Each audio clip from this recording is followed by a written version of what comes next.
Welcome to First Edition, the all things comics, film, and pop culture web show. I'm George, and I've got a great show to share with you all. First, in comics, film, and pop culture news, the Kickstarter for the horror anthology, Anomalous Comics Presents Send in the Clowns is live. This incredible anthology includes 8 horror-filled tales from indie creators from around the world and features stories of clowns at their worst. It also features my first published work, a short story called Night of the Clowns, with artist Mark Savona, inker Michael Hickmott, colorist Michael McElveen, and letterer Chris Johnson. This anthology is a labor of love brought to you from the minds of an army of indie creators who have poured their collective blood, sweat, and tears into this impressive collection. We need your support to make this a reality. Please visit the Kickstarter campaign to view the great rewards we offer for your support. Next up, Shatner returns as Captain Kirk, or so we're led to believe. In a Comic-Con interview, William Shatner, divulged that he had spoken with former director J.J. Abrams about a role in Star Trek III. While this is just talk and can fall through, I'm really hoping Kirk is on board for the next film. As a fan of all things Star Trek, and especially the legendary captain of the Enterprise, James Tiberius Kirk, I was really excited about this news. Now, what could bring the original captain of the Enterprise back after all this time, and even an official death in one of the earlier films? I'm anxious to find out. Star Trek III has an anticipated release date sometime in 2016. Also, after Wolverine's death, friends and comrades are emerging to protect their departed friend's legacy.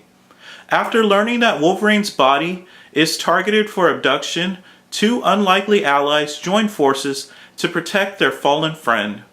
Who are these friends, you ask? They are none other than the wisecracking Deadpool and Steve Rogers, the former Captain America, who is currently depowered, who answer the call. The death of Wolverine, Captain America, and Deadpool is written by Jerry Dugan, with interior art from Scott Collins and cover art from Egg McGuinness. I'm excited because this story has a lot of potential for not only a lot of humor, but also to have a lot of emotion. Deadpool is a quirky character, but he's also been shown to care a great deal about his friends, and Steve Rogers and Wolverine have a long history of friendship and camaraderie going back to the days of the Second World War. Look for The Death of Wolverine, Captain America, and Deadpool in stores October 29th, 2014. Next up, Dredd fans beware, the Dark Judges are coming. While fans everywhere of Judge Dredd were clamoring for news about a possible sequel to Dredd, 2012's well-received film starring Carl Urban and Olivia Thirlby, details were sparse, and it remains to be seen if a sequel will materialize. What was announced by executive producer Adi Shankar was a secret project featuring the Dark Judges. The Dark Judges are lawmen from an alternate reality where they rationalize that only the living commit crimes and so proceeded to exterminate all life on their world. These undead beings then proceeded to enter Judge Dredd's universe through a crack in realities and bring their brand of justice to his world.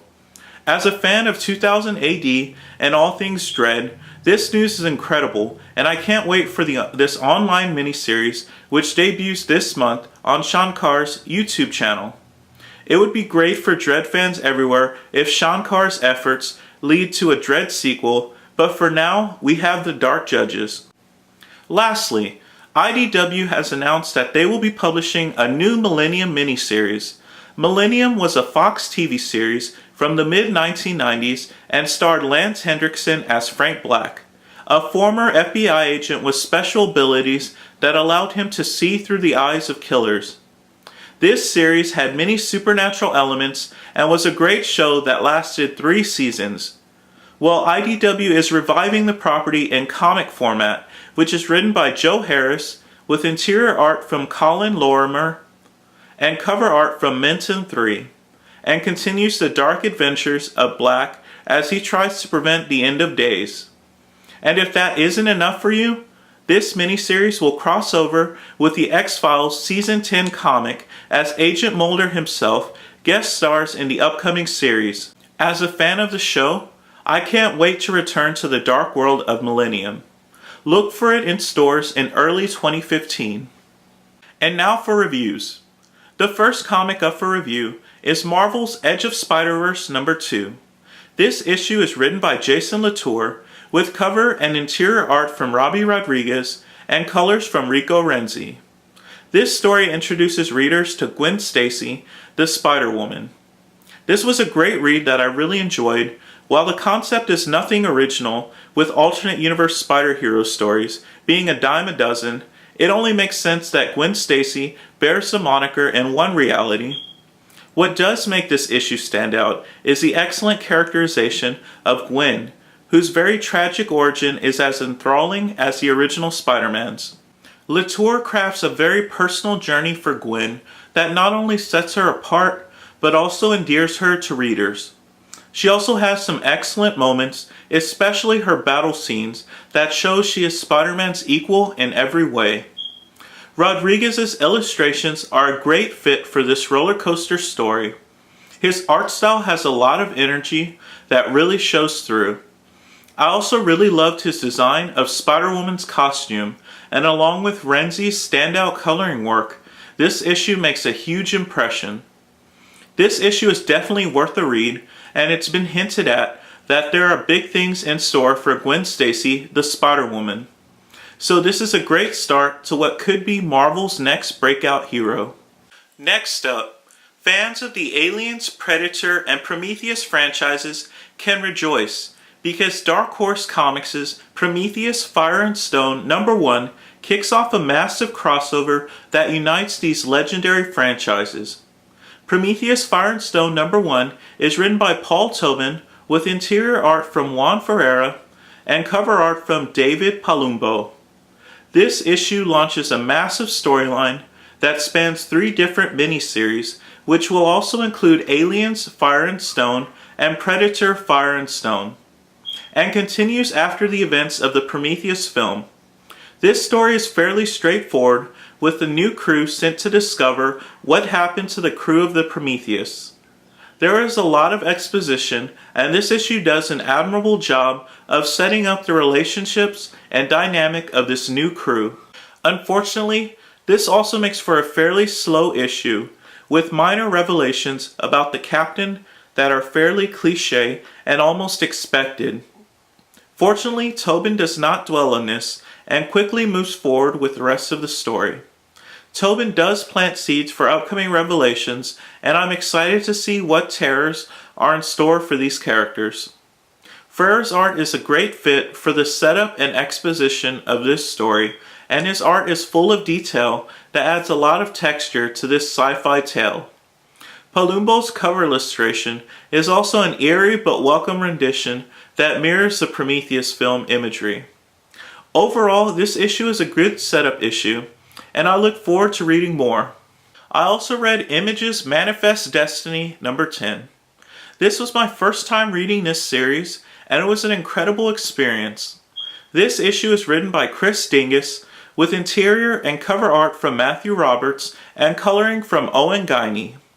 Manifest Destiny is a reimagining of the historic journey of explorers Lewis and Clark, along with the steadfast Shoshone Native American Sacagawea. Only this time, they contend with giant and deadly indigenous flora and fauna, on top of dealing with the human drama within their ranks. This issue picks up immediately after the events of the preceding issue, so I would advise new readers to pick up a trade or get the previous issues to fully appreciate this latest issue. Dingus does an excellent job of bringing this period piece to life with fully realized and engaging characters. I especially enjoyed the characterization of Sacagawea as a warrior who can instill fear in even the toughest of the expeditionary crew.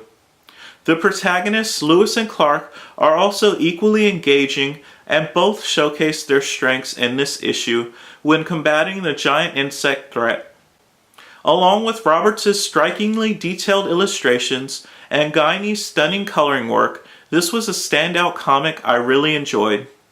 Manifest Destiny has definitely earned a place on my must-read list and is well worth checking out. Another comic I read was DC's Supergirl Futures End #1, which comes in two formats. One has a very cool holographic cover and the other is a standard cover. This issue is written by Tony Bedard with interior art from Emanuela Lupacchino and cover art from Giuseppe Camuncoli. This issue takes place 5 years into the future and showcases a very different, transformed version of the Girl of Steel. In fact, this version of a mechanized Supergirl looks very much like the Brother Eye infected heroes from the Futures End #0 kickoff story. So what did I think of the story? I think the story was fairly strong for being an event tie-in. Bedard introduces us to a Supergirl who has seemingly lost all her humanity thanks to the cyborg Superman. But the strength of the story is seeing Supergirl fight to regain her former self. Lupacchino's interior art and Camuncoli's cover art is highly detailed and also adds to making this tie-in issue even more engaging. I also really love the Futures End hologram covers that showcase the present and future versions of the DC heroes. If you're a Supergirl fan or just love the Futures End event comics, this issue is worth a read. The last comic I read was Marvel's all-new X-Men #32. This issue features the all-new X-Men displaced and separated in another dimension, the Ultimate Universe, and face-to-face with its inhabitants, including Miles Morales, aka the Ultimate Spider-Man. All New X-Men #32 is written by Brian Michael Bendis with interior art from Mahmoud Assar and cover art from Sarah Pichelli and Marte Gracia. This issue has a lot of moving pieces in play as Bendis separates the all-new X-Men in the Ultimate Universe. I've always enjoyed Bendis' ability to craft engaging superhero team stories, and he does a great job of giving each character their own voice in this fast-paced comic. Assar's art is also a real highlight of the book. His clean and detailed art style is a great fit with Bendis' story, and I love his renditions of the Ultimate Spider-Man. Pichelli and Gracia's cover art is also a very cool homage to the classic Uncanny X-Men #139 cover inducting Kitty Pryde into the X-Men, but with Miles Morales, the Ultimate Spider-Man, joining this team. This was a fun, fast-paced book with a lot of cliffhangers, and I can't wait to read more of the team's adventures with the new member, the Ultimate Spider-Man. And now for a new segment of Cover the Cover. On this segment of Cover the Cover, I'll discuss the cover of Action Comics #252. Action Comics #252 was published by DC Comics back in May of 1959. This iconic cover was illustrated by legendary artist Curt Swan and inked by Stan Kaye. This cover features the debut of Supergirl, as the title states, introducing the Supergirl from Krypton. Is she friend or foe? This is one of my favorite Superman covers because of Swan's timeless depiction of Supergirl swooshing forth from her crashed spaceship and literally stopping Superman dead in his tracks. The expression on Superman's face is beyond dismay, as he is literally astonished to see another survivor from his doomed homeworld of Krypton. The vibrant colors and classic lettering and logo resonate with me, adding to this iconic cover. Swan has many classic cover illustrations, but Action Comics #252 is my favorite. And now for Top 5. On this segment of Top 5, I'll discuss my favorite Star Trek characters and episodes they're featured in. Note that I haven't seen every Star Trek episode, so these are just my favorite episodes I have actually seen featuring these characters. Honorable mentions include Dr. Leonard McCoy, Captain Janeway, Worf, and 7 of 9. Number 5 on my list is Q. Q is an extra-dimensional being from the Q continuum who seems to be all-powerful and has a knack for causing mischief with Captain Picard and the crew of the Enterprise. Q is played by actor John Delancey on several of the Star Trek series, but is most notably featured on Star Trek The Next Generation. I love Q because he has such an interesting dynamic with Captain Picard and the crew of the Enterprise. At times he has shown himself to be a friend or foe, and sometimes even both. He also has a charisma about him that makes him very hard to dislike, even when he is warping time and space for his own ends. He is also interesting because he is seemingly omnipotent, which makes his interest in the Enterprise all the more interesting, because I wonder what his ultimate purpose is for them.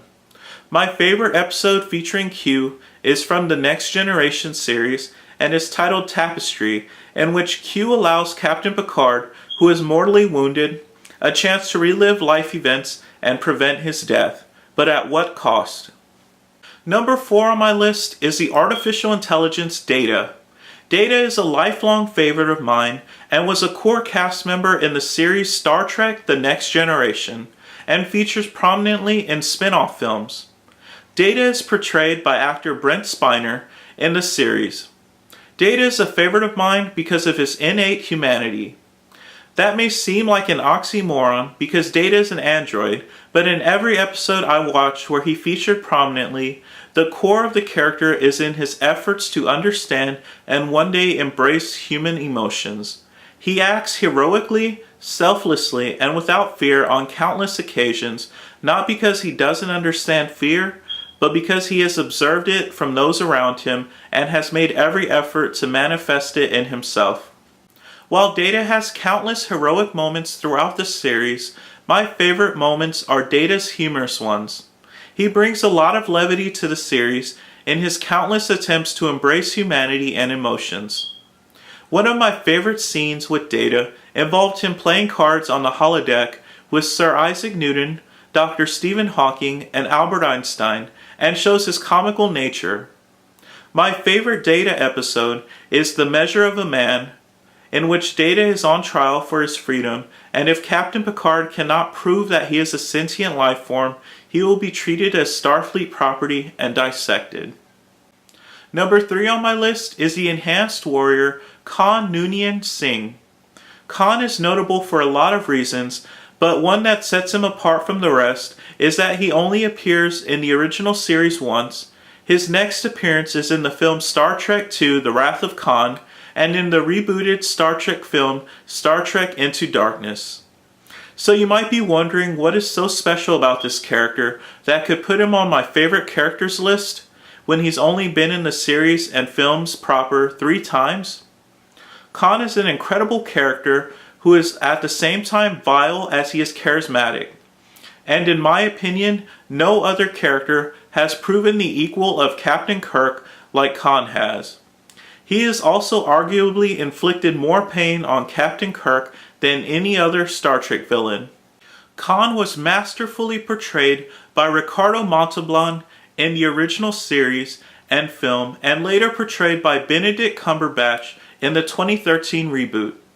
Each actor brings the superhuman warrior and prophet to life in tour de force performances, but Montalban's original performance was the spark of genius that started it all. For Montalban's Khan, there is no single greater desire than to utterly destroy all that Captain Kirk loves, and it eventually leads to his undoing. My favorite appearance of Khan is in the film Star Trek II: The Wrath of Khan. In the film, Khan causes immeasurable damage to the Enterprise and its crew in his efforts to defeat Captain Kirk, and even causes the death of Captain Kirk's best friend, Spock. By doing this, Khan hurts Kirk in a way that had never been done before or since. Number 2 on my list is the Vulcan science officer, Spock. Spock is Captain Kirk's right-hand man and is as much an equal to Kirk as any other. He is ruled by logic and acts in the most efficient manner possible to ensure the integrity of missions and safety of the crew. He has saved the lives of Kirk and the crew on countless missions and has shown himself to be invaluable to the survival of the Enterprise and its crew. Spock was portrayed by Leonard Nimoy in the original series, films, and even reprised his role in the reboot alongside the rebooted version of Spock played by Zachary Quinto. What I love most about Spock is his unyielding loyalty to Captain Kirk and the crew of the Enterprise. I can also appreciate his stoic and reserved nature as well as his pursuit of knowledge. Spock also has a dry humor that is another enjoyable characteristic of his, especially when interacting with other members of the crew like Dr. McCoy. Of all of Spock's appearances, my favorite is Star Trek II: The Wrath of Khan. Spock makes the ultimate sacrifice to save the lives of his captain and the crew of the Enterprise. His final moments resonate with me to this day as I recall Spock's fearless resolve to save his friends. His final words to Captain Kirk, his best friend, can move a person to tears. If Captain Kirk is the body and Dr. McCoy is the heart of the Enterprise, then Spock is its soul, pure and unyielding. And my favorite Star Trek character is Captain Kirk and Picard. Yes, I chose both captains as my top choice. Why? Because I love them both. Both captains embody everything that is great about Star Trek. They are fearless, strong, and determined. Their adventures are the stuff of legend, and they have both conquered seemingly insurmountable odds on a regular basis. Captain Kirk is played by William Shatner in the original series and films, and by Chris Pine in the rebooted film franchise, while Captain Picard is played by Sir Patrick Stewart in the Next Generation series and films. Let me start with Captain Kirk first. I love Kirk because of his unwavering confidence. While some may see his reprogramming of the Kobayashi Maru test as cheating, I see it as his indomitable nature to find a way to succeed at all cost. He is also brash and quick to join in on a brawl, but he is also a true friend and unwavering ally. My favorite Kirk appearance is also in Star Trek II: The Wrath of Khan, because I saw Kirk in a way I'd never thought I'd see, as he is shaken to his core by the death of his best friend, Mr. Spock, and for the first and maybe only time, truly defeated. While Captain Picard shares a lot in common with Kirk, he is also very different. In my opinion, he is more of a military man and is very by the book. His leadership is very authoritarian and absolute.